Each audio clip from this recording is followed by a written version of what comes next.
I'm a little bit of an ice cream aficionado, but I have never attempted to make homemade ice cream. But today, that all changes. Mint chocolate chip, I'm coming for you. New Day Northwest starts right now. It's a new day. Now, from the Virginia Mason Franciscan Health Studio at King 5 in downtown Seattle, this is New Day Northwest. Good morning and welcome to New Day Northwest. I'm Kelly Hansen. As you all know by now, I'm on a little bit of a journey to improve my skills in the kitchen. And this morning, our first guest is from a culinary company here in Seattle at Pike Place Market that's dedicated to making cooking more approachable, precise, and fun. Nick Gavin, chef and culinary creative director at ChefSteps, joins me. Thank you for being here. Thank you for having me, Kelly. Yeah, we've been in Seattle since 2012, heart of Pike Place Market. What we love to do is just teach the hows and whys and science behind cooking. So I thought today would be fun to jump into one of our favorite new things that we have a new video coming out for on ChefSteps is how to turn the stand mixer you already have at home with liquid nitrogen into basically a hot rod ice cream machine. What? So this doesn't compute for me. I'm a little nervous. We'll go over the safety instructions, but you're gonna get right into it so I can taste test. So what are the steps with what we're making? First thing, you're gonna start with whatever ice cream base you have. Here I have a soft serve ice cream base. Recipes on ChefSteps, but it's a pretty standard one. Here you have a little bit of cream, milk, non-fat milk powder, sugar, salt, and a little bit of glucose as an invert sugar. So pretty standard ice cream base, but where it gets kind of fun is how we're gonna be churning it. So yes. With just a run-of-the-mill stand mixer, we have our Breville one here, you can use a KitchenAid stand mixer, but what's most important is just make sure you have a paddle attachment on it. Okay. So, And is this just like cold, like for like in like a fridge, like not frozen? What are we working with? Fridge. Okay, exactly, out of the fridge. Yeah. So this one, because I've been out in the lobby for a little bit, is room temperature. So we are stress testing this, proving that it can work. It's gonna be great. It's gonna be great. I don't know if I've ever made it this fast, and so I'm actually excited. Ooh, I know. If I will be really sad if I'm not taste testing on a cone. Right. So the the pressure is on. So. Why is this method too better than using like a dedicated typical like ice cream maker that you see at home? Great question, Kelly. Okay. So let's talk about a standard ice cream maker. The one that you'd find in most home kitchens. Basically, you're going to put your base into a little tub. There's something called a dasher, which is a spatula that just pushes it around. So it's actually freezing from the outside.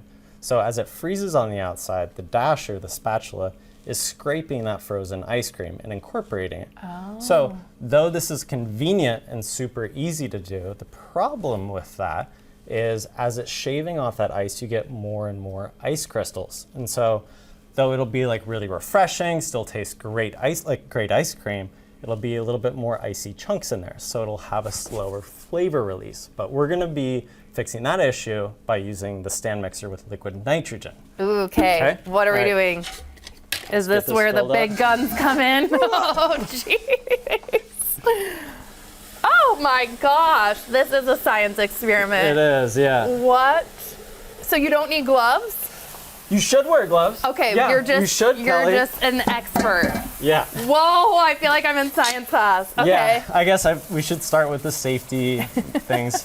When using liquid nitrogen, it's pretty recommended to wear eye goggles, to wear gloves, probably not wear open-toe shoes. Fair. Basically, you just don't want it to get on your body for a prolonged period of time. But I'm pretty comfortable with this, so I'm not too worried about it. But yes, please be careful. Yes, Right, absolutely. now that we got that out of the way. I know. Keep it going. Okay, so we start mixing? Yeah, so we're gonna start mixing this. Got our paddle in there. We are gonna start on low speed here. So again, kind of comparing this to a traditional ice cream maker where it's freezing from the outside in, the liquid nitrogen is much, much colder. So this is negative 320 degrees Fahrenheit. But this is actually going to float on the surface. So you want to keep this moving so it's going to be freezing from the top down. Okay. So we're going to be adding this a little bit at a time. And then we're gonna show you in a minute, or I'm gonna show you in a minute, how to use the blowtorch to expedite this process. Ooh. So starting on low. As one does. Everyone has a blowtorch in their kitchen. I do, for sure. So just gonna get this. So slow, patience. Slow, patience, that's the key. With the liquid nitrogen too, you might be wondering like where you would find this. I was gonna ask that question. Yeah.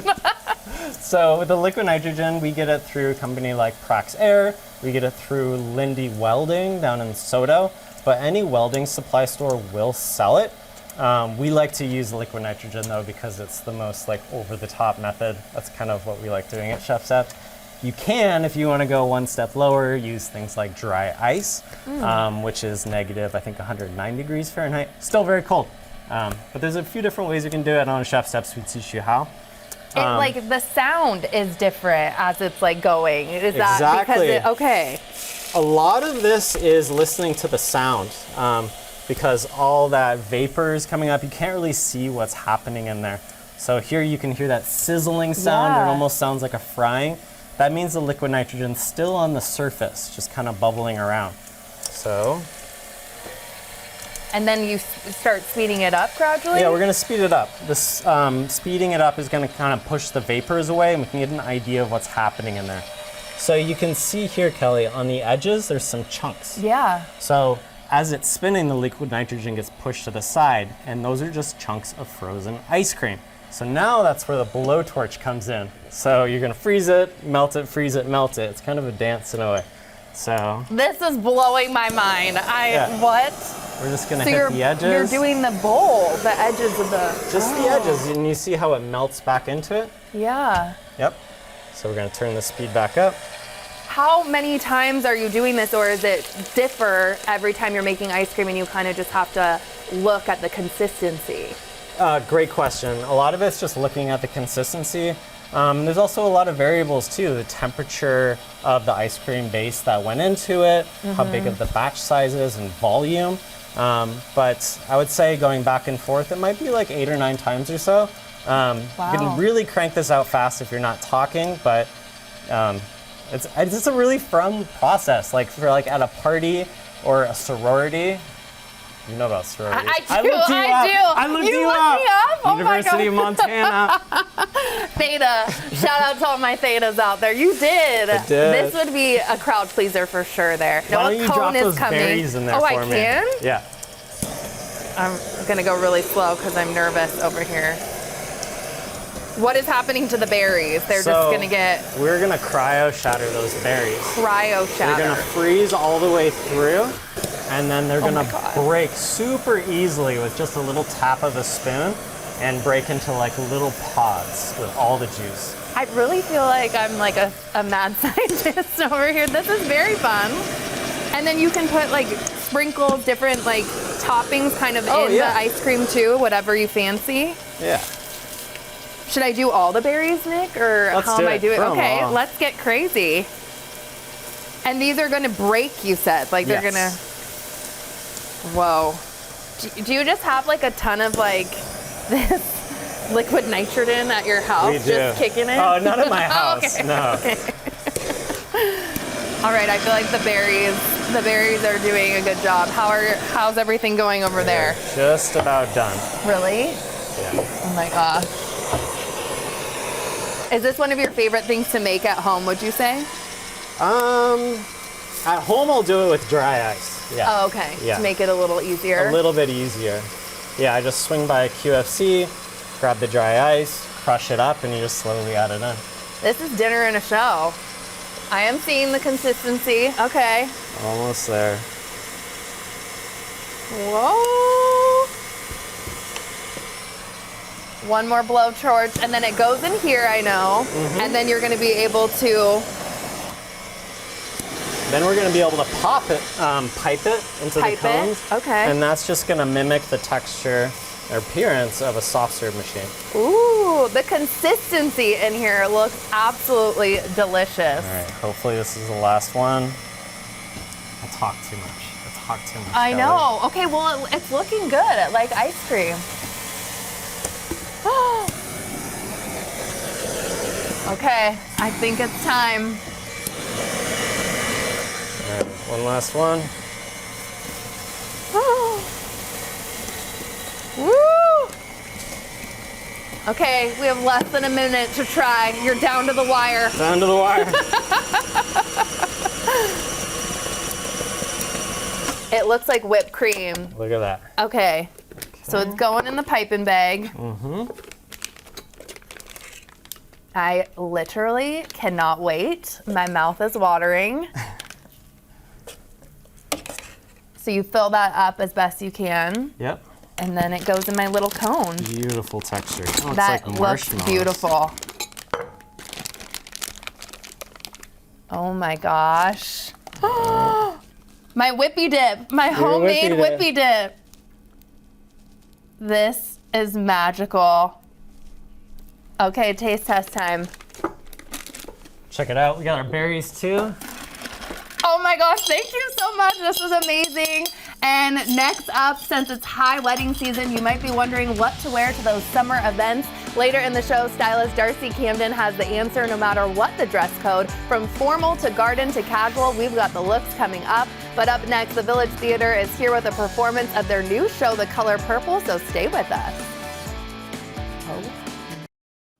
This summer, Village Theater is presenting a fresh and deeply moving take on the Broadway hit The Color Purple. With its rich music, unforgettable characters, and a story that speaks to the heart, this production offers a powerful theatrical experience. And here to perform a song called What About Love are Mariah Little as Celie and Claudine Mboligik-Pilani Nako as Shug.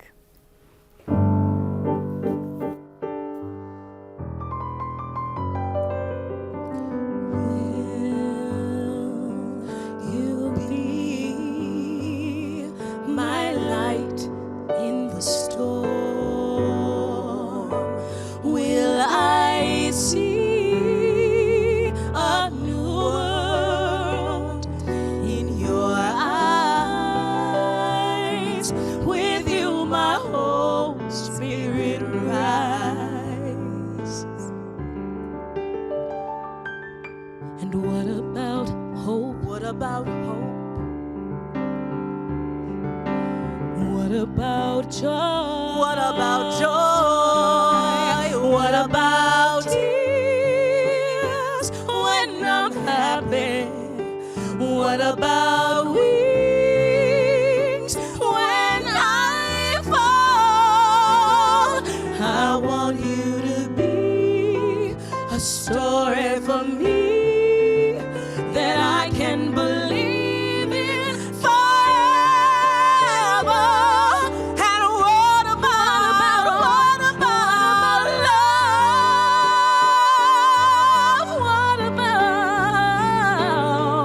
What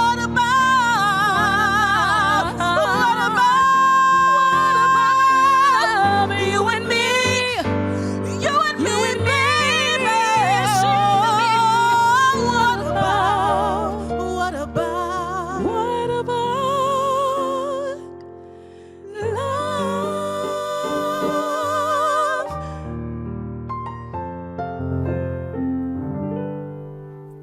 Woo! Ladies! Oh my gosh! That was fantastic. Thank so you. powerful and Thank moving. you. So I'm back with Mariah, who plays Celie, and Nako, who plays Shug. Yes. So Mariah, what's the story of The Color of Purple? Yeah, so The Color Purple tells the story of Celie Johnson. She starts off at 14, and it tells her journey through adversity to victory. That's the way I see it anyways, because at the end, and I don't want to give any spoilers, but she does rise to the top at the end, and it is a very, like you said, deeply moving story, very beautiful story. Oh my Honored to gosh. tell it. Yes, I mean, both the talent on both of you guys. Nako, if you wouldn't mind telling us about the story of the song you just performed. Sure, yeah. So this moment comes, it is a bit of a turning point for both of these characters, I would say. I think that Celie and Shug help each other to see each other in a new way. And this moment is sort of them like recognizing in each other that this person is opening something in them that is new and exciting and scary but wonderful. And so this moment like is a really exciting moment in the story that like we both go in new directions following this song. Yeah. Ooh, okay. And Mariah, this is a role that you're quite familiar with, Yes. I understand. So tell me about the history of this role for you. You've been on a national tour, right? I did the national tour right before the pandemic, 2019, 2020, and I played Celie, and I'll tell you, it's been about 6 years now since I've done it, and the story, although life has been different and things have happened, the story still resonates with me in such a way that I think is only due to the power of music and the music like this in this show. And I am, again, so grateful to be able to tell this story in this particular climate that we're living in right now, especially as a Black woman. It means the world to be able to be a part of this company telling the story together. Definitely. And speaking of the music, how it evolves throughout the show, if you guys can speak to that. Yeah. Well, there's definitely some gospel in there for sure. It's how we start Yeah. off the show, for sure. Yeah, there are various styles of music throughout the show. I feel like the style of the music also really follows the emotion of what's happening in that moment. So there are these gospel numbers. The story, there's also a lot about like spirituality and like finding like the realization that we are all divine and that there's divinity in everything and in every place, and that journey is revealed through the music as well as through the text of the show. And so And the composers, they also did music like Earth, Wind and Fire, excuse me. So the conglomerate of blues and jazz and gospel all really helps to tell the story as well, R&B. Yeah. Oh, wow. Oh my gosh. Well, again, the talent, the passion you can feel through your voices. Thank you so much for being here today and sharing that Thank you for with having us. everybody. Yes. Yeah. And don't miss The Color Purple at Village Theater. It's playing in Issaquah through June 29th, and then it moves up to Everett for shows in July.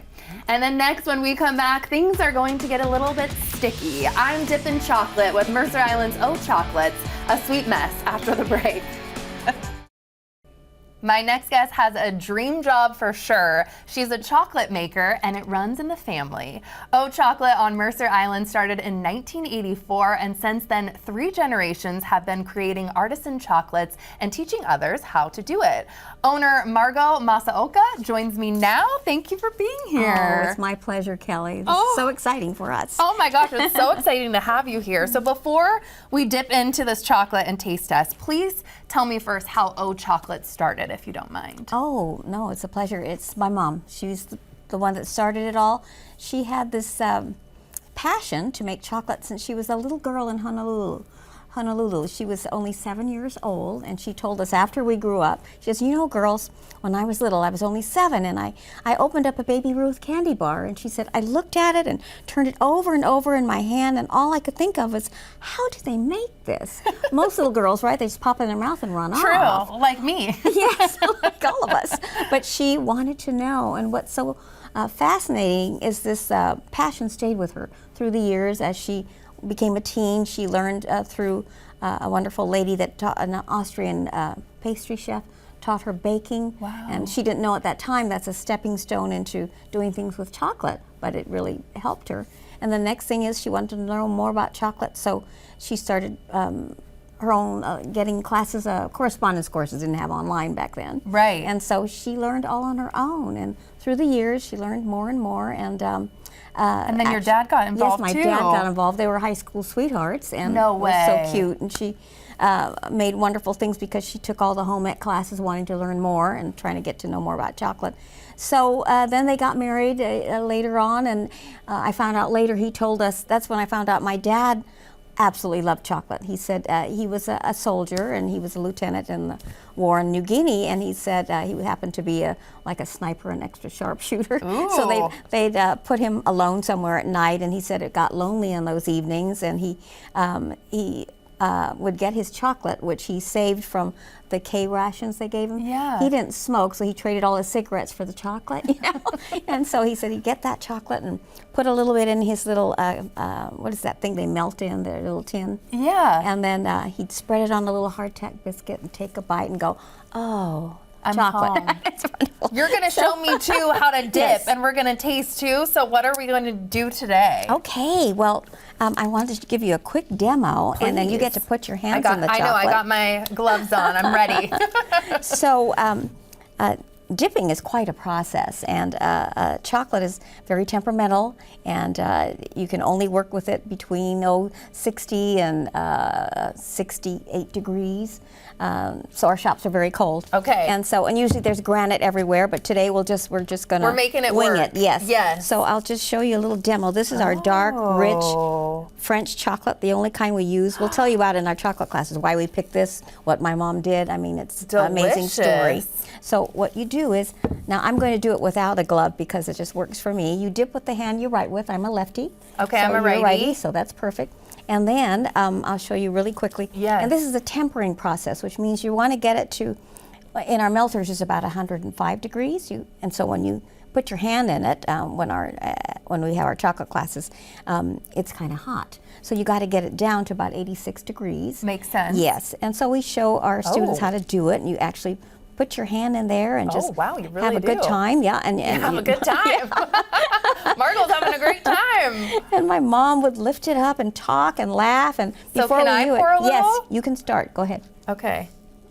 Tell me Yeah, when. just go ahead. Go ahead. Keep going, Go keep ahead. going, keep going, keep keep going, keep going, Okay, keep how going. about that? Okay. Okay. We're there. Yes, this is our dark, then I'm rich just gourmet going? bittersweet. Yes. Ooh, wow, it is warm. And then the cooling process starts, which is quite an amazing thing. Now, what you want, the tempering means it's about 86 degrees, and our expert temperers know it. My mother did too, so we still temper by hand the old-fashioned way. Do I put something like this in too? Yes. Like a caramel? And Yes, you're going to try it all, but when you temper it, what you're doing is the cocoa butter cools at a different temperature from the dark chocolate, and the cocoa butter's in there is very important with the crystals that make things beautiful. And when you get to that wonderful temperature of about 86, that means your chocolate will dry shiny and beautiful, and the crystal process is perfect so that when you take a bite, it makes that crisp crunch. You love that. That means okay, it's let's just right. pretend this is tempered That's too, right. just for timing. So you go ahead and those are caramels. Oh, yep, sign me up. Yep. Do I okay. just pop it in? Pop it in there. Okay. And then let me grab one really quick. You show me. And then, okay, they are delicious and hand done. And go ahead and cover it. Just cover it up. And then This is really how you do it? I'm Yeah. like, oh my then goodness. you lift it out and kind Uh-huh. of shake it a little bit up. Shake Get it, give it a the little extra shake. chocolate off.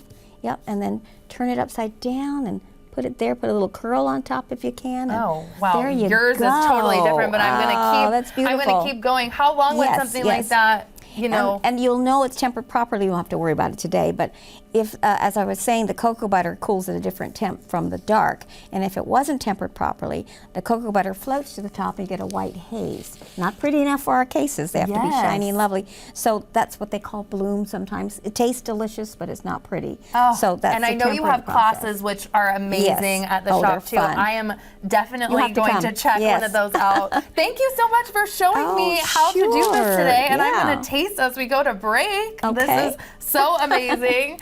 And Sounds great. next up, the next class at O Chocolate is scheduled for this Saturday, June 28th, and another one on July 5th.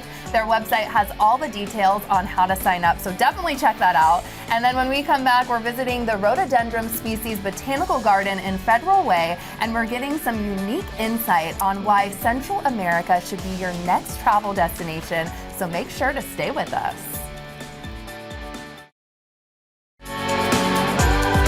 It's a new day.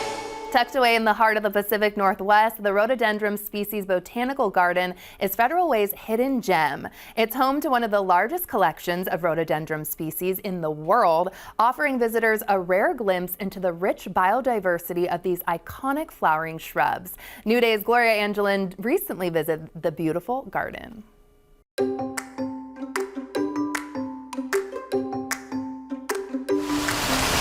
This 22-acre garden is a home to rhododendron from all around the world, including the tropical ones around me.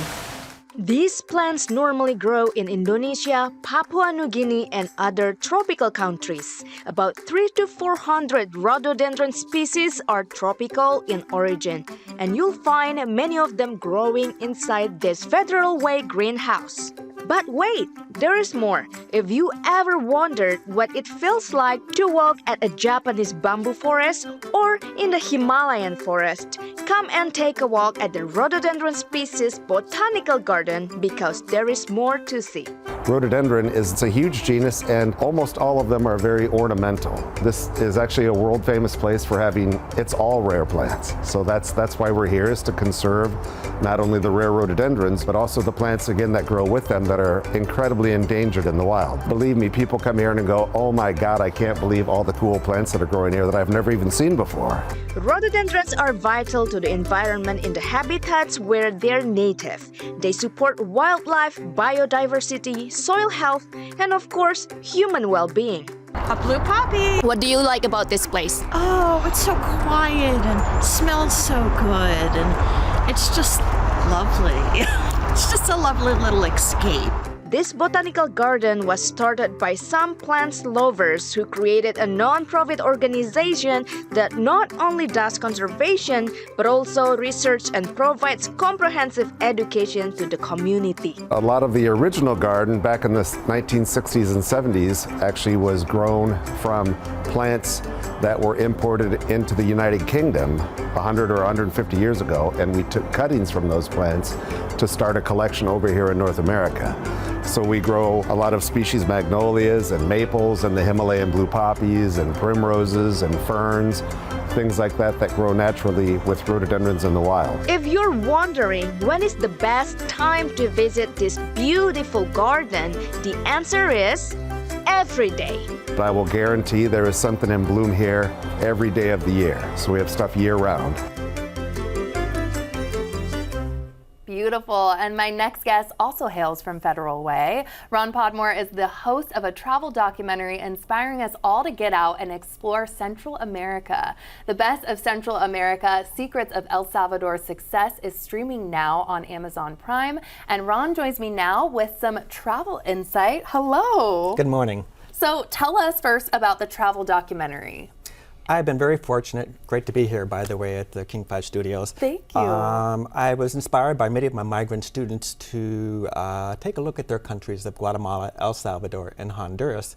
And they discovered that I had a background in filming, and so they encouraged me and inspired me to take a peek at what's going on down in their countries. And that's kind of what led to where I'm at these days. Gosh, that's incredible, and I love that everyone can watch it right now on Amazon Prime. You have 5 main travel tips for us too this morning that you're going to share with us. So starting with Central American history. So talk to me about this. Let's take a look at that. We got a lot of territory to cover. The first one is looking at the ideas of these Mayan city-state empires. Tikal National Park, located in the Mayan biosphere in northern Guatemala, is one of the spectacular places to be.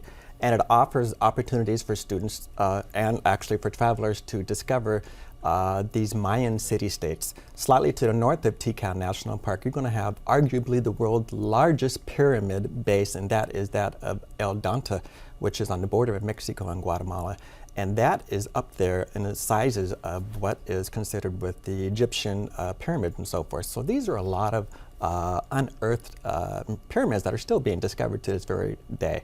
So you can find that there's an awful lot of history with that. Definitely. And you also want to talk about the spectacular natural wonders. It's everything from rainforests to beaches and more, right? You can take a peek going off the coast of the Central American country of Honduras. There are some islands there. Many people know that there is an island there called Roatan, which is very famous. But there's several other islands there that are comprised of the archipelago called the Bay Islands. There you can find spectacular cuisine. There you can find, back on the mainland of Honduras, there's wonderful rainforests and whitewater rafting experiences that I love. Gosh, I do too. Okay, you're selling me on this. Tip number 3, you want to talk about the culinary scene. So what do you want people to know about this? You know, one of the interesting things about the culinary scenes down there is that there's an awful lot of food to choose from. And I find that you can look at something and you can order it. A lot of the food there is what I call farm to table fresh. It is produced, it's grown, it's within a 30-mile radius. And it's grown, it's produced without pesticides, without chemicals, without all of those additives that goes into foods that we have here. And your taste buds really enjoy being able to taste flavors all over again that is a little bit different than what we're used to here in the States. Gosh, I love when you visit a place, yeah, and like an apple or just anything just tastes so much more vibrant and amazing. You get that flavor that comes right out all over again, yeah. Yes, you don't need all the sugar. Absolutely. Tip number 4, how safe would you say Central America is? I feel safer anywhere in Central America than I do in any major American city right here in the States. And I say that an awful lot in my films. Guatemala City, Guatemala, Honduras, and especially El Salvador. In my second film, Secrets of El Salvador's Success, I look at that very pivotal question. How safe are these countries? Especially El Salvador. I could be in the streets in the capital city of El Salvador called San Salvador at 10:30 at night, and the place is teeming, it's thriving. People are out and about, which is a significant change from as recent as 6 years ago.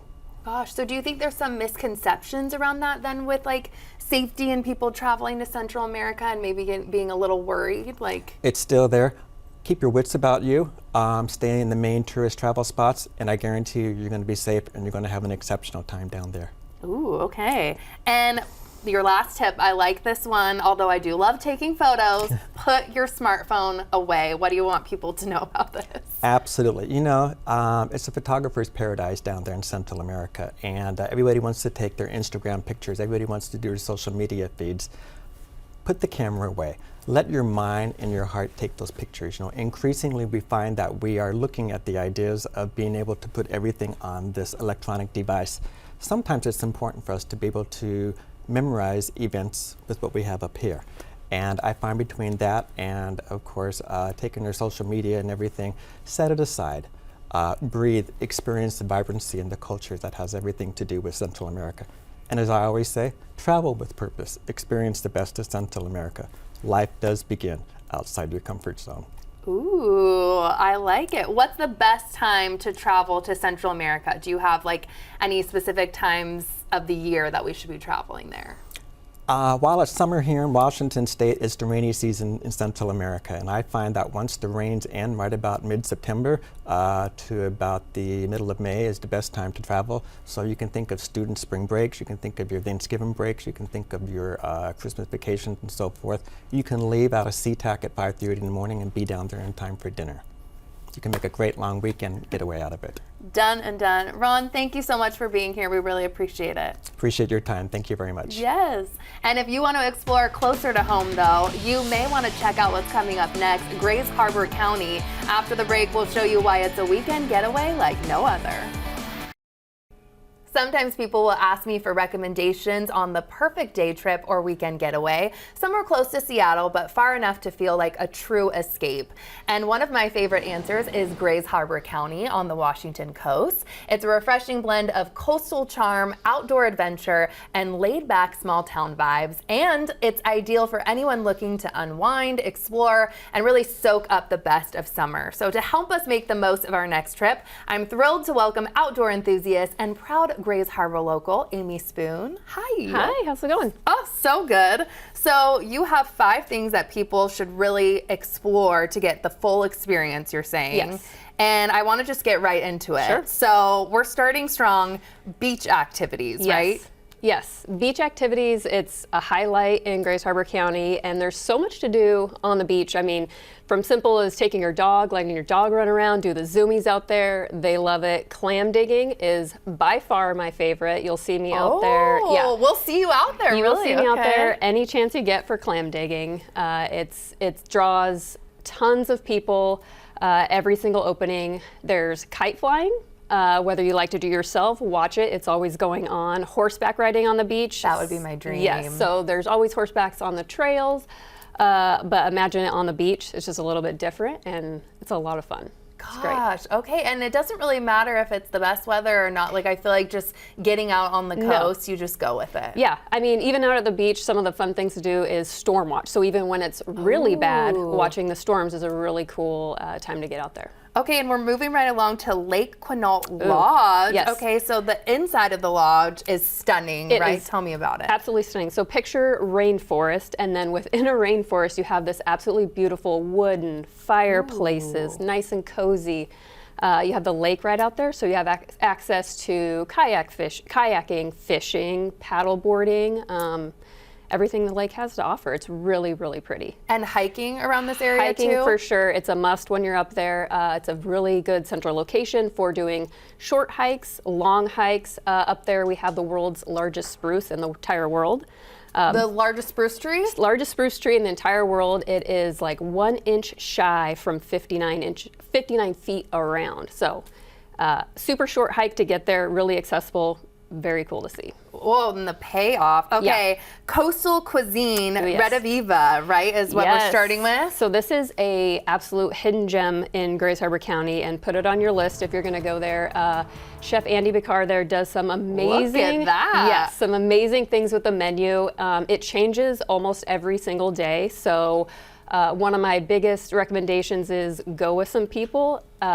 It's going to be really hard to choose what to get, so get a little bit of everything and share if you can. So it's Family phenomenal. style. We Yes. like it. Ocean Crest Resort is your next one. Yes, so this is a little further up the coast, and the view is the ticket here. So it's set up on a cliff overlooking the ocean, phenomenal views, award-winning cuisine. So if you're thinking coastal cuisine with a great view, this is going to be your spot.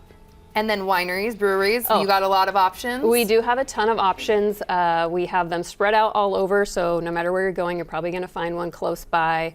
We even have a cidery within the county, which is Ooh, we really like cool. that. Yeah. so- Okay, and then you have Westport Fresh Catch on here too. Yeah, so we do have Westport, and it's a lot of commercial fishing, but sometimes you want to go there and you want to take some home so you can cook for yourself. So Westport Fresh Catch is a way for you to find out which boats are selling, where you can go to the local markets and buy fish. It tells you what's in season right now, so you know, like this time of year, this is what I can go get. You can have contact information to find out how you can take your own seafood home and cook it for yourself. Okay, and speaking of fishing too, sport fishing, right? You can charter Yes. out of Westport? Out of Westport, you can go out on bigger boats, smaller boats. It's one of my most favorite things to do, especially in the summertime. You can go after salmon, bottom fish, halibut, tuna fishing. If you've never been tuna fishing, put that on No. your list. Really? Yeah, you can fish tuna fish out of Westport, and it is a ton of fun. I actually love fishing, so Yeah. it's so fun. Yes.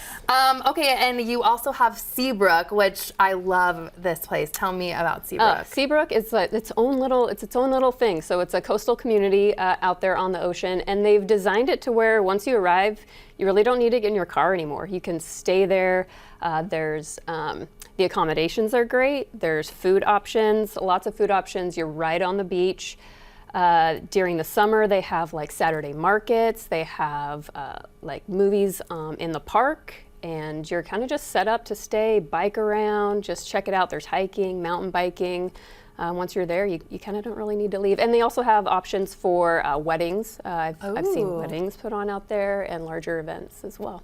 It's like a little oasis It there, is. I feel like too. We did mention too fishing, but lake and river fishing Yes. too you wanted to talk about. Yes. So lake and river fishing, we have endless opportunities, all the way from high mountain lake fishing, all the way down the rivers, and then again out to our coastal waters out in the ocean as well. But it's endless opportunities, year-round opportunities. So if you're an angler, definitely a spot to come.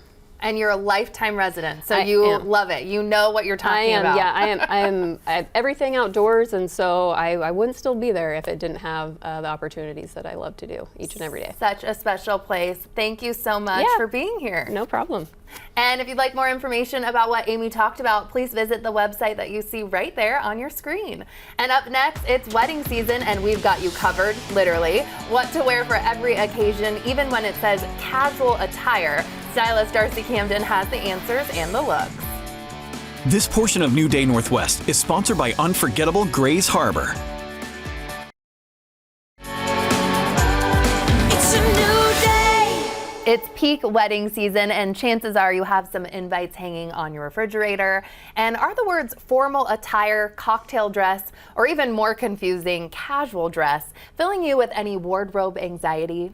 No worries. If so, stylist Darcy Camden has all those scenarios covered for us and much more. Welcome. Good morning. This is one of the most fun parts of my job, is helping people get dressed for special fun days like weddings, and there's often travel involved. Maybe you're like a mother of the bride or the groom. Yes. And so there are lots of things to think about, as well as fashion. There's lots of logistics at play. And these are all inspired by real wedding invitations that you've seen. So we're going to get started. Correct. This year. Okay, Yes. this year. Yes. Your first look is black tie optional, daytime outdoors. So tell me Yes. about what we're seeing with this first look. Black tie optional is really confusing because it's like, are we doing it or are we not doing it? And I think black tie optional to me means dress up as much as you possibly can, are able to, want to. So I always look at the time of day and the venue. So black tie optional, daytime, like maybe it's an outdoor reception, outdoor ceremony, starts in the afternoon. That would be different from something in the evening, indoors. So this is our daytime look. It's a bright color. The pink is the bright color look. I like a high-low if you're not sure, if you are kind of polling other guests, and some people are wearing long dresses and some people are wearing short dresses. I think a high-low option kind of checks both boxes, so it's Makes sort of like sense. you're doing both.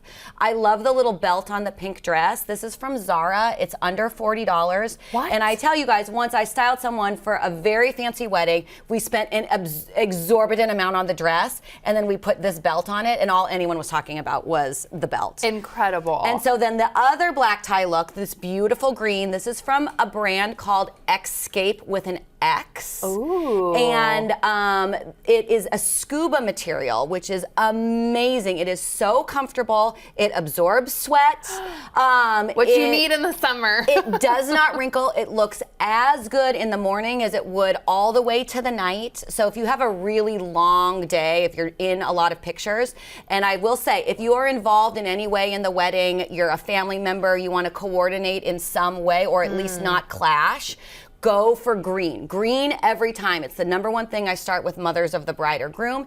It goes with everything. If you think about a flower, it's always green plus any color, so it blends beautifully, looks great on everyone, and it photographs beautifully. Oh, that's such a pro tip. Yes. Both of these dresses are stunning. Thank you so much, models. Oh my gosh, I love it. I also love a one shoulder because you can really dance. I almost never send anyone to a wedding in a strapless because just why? You're pulling. Yeah. Okay, makes Yeah. sense. I love a strapless though. I know. Okay, garden cocktail is your next look. Tell me Yep. about this. So cocktail, if you see the word cocktail, that is very specifically not a long gown. So we're talking tea length or maybe knee length. And I think whenever I see garden, I think outdoor, and I think flowers. A floral, exactly. Yes, lean into flowers. This is an Adriana Papel dress with lots of color, and I think it's just gorgeous. And the great thing about doing like a very bold print dress is really minimal accessories. So you can think a little bit less about like having just an easy shoe. This block heel, like sandal basically would be great on a grass lawn. Right. Yeah. Oh, the length on this is so darling, and I feel like it's great for like petite, like any. Totally. You know? Yeah, our model's 5'2", and it's just gorgeous. If you were 5'9", it would be a little bit shorter, but it could work kind of on anyone. Amazing. Yeah. Thank you so much. I had never heard of the garden cocktail, but Garden cocktail. that is nailing Yes. it. Yep. This one surprised me. Mountain floral? That's Yes. specific. Okay, it's so specific. Mountain floral. And I think that evokes like a very specific type of flower, so it's not like resort wear, it's not beach flowers. And the number one question I get asked is, can you wear white to a wedding? Oh, why? And no, you're not wearing all white to a wedding. And then second question I get asked is, can you wear black? And I think you can, as long as it's celebratory. So you're not wearing the same black shift dress that you might also wear to a funeral, but you can, if you love wearing black, and especially if it fits the theme, you can do black like with a flower. And I have to also point out out. I'll put a link to this dress because I think it's so good. It would also be great, by the way, for a mountain situation with a cowboy boot.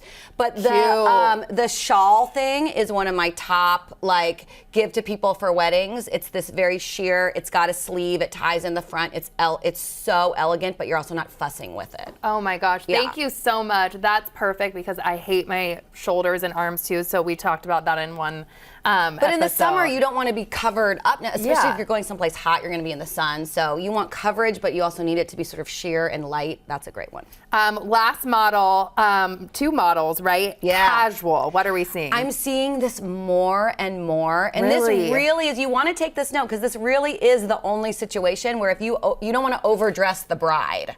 True. Right? So if they really go out of their way, and you know your friends, right? When you get invited to a wedding, it's a casual situation. Maybe it's a backyard, maybe it's a second wedding. You know, they're very intentionally going casual. You want to take that note. And so our dress here is from Vera Wang, who has a line at Kohl's. It's very affordable. This dress is under $50, but Vera Wang is the wedding queen. It's light, it's linen. I think it's still celebratory and fun. And we had also fun with accessories, like the little Love Amore purse is from cute. Target. And then for guys, what do you wear to be casual? Because it's sort of not a dress shirt or a blazer. This particular wedding that I was inspired by was a very hot day. So we did a really nice dress shirt. My favorite, I'll give a link. It's from Rod and Gun. And then this is a really big trend, this sort of like button down knit shirt. I've seen this very everywhere. White Lotus. Yes. So it's very on trend for the summer. It's from Target. So way to take would be a great opportunity to sort of like lean into a fun trend that's affordable. Thank you so much, models, and thank you so much, Thank Darcy. you. And thank you to you all for spending time with us today. You can check our website for more of our content, and you can always send us an email to share your thoughts. Don't forget to enjoy your new day, and we'll, of course, see you next time. Some segments of New Day Northwest are paid for by these fine sponsors: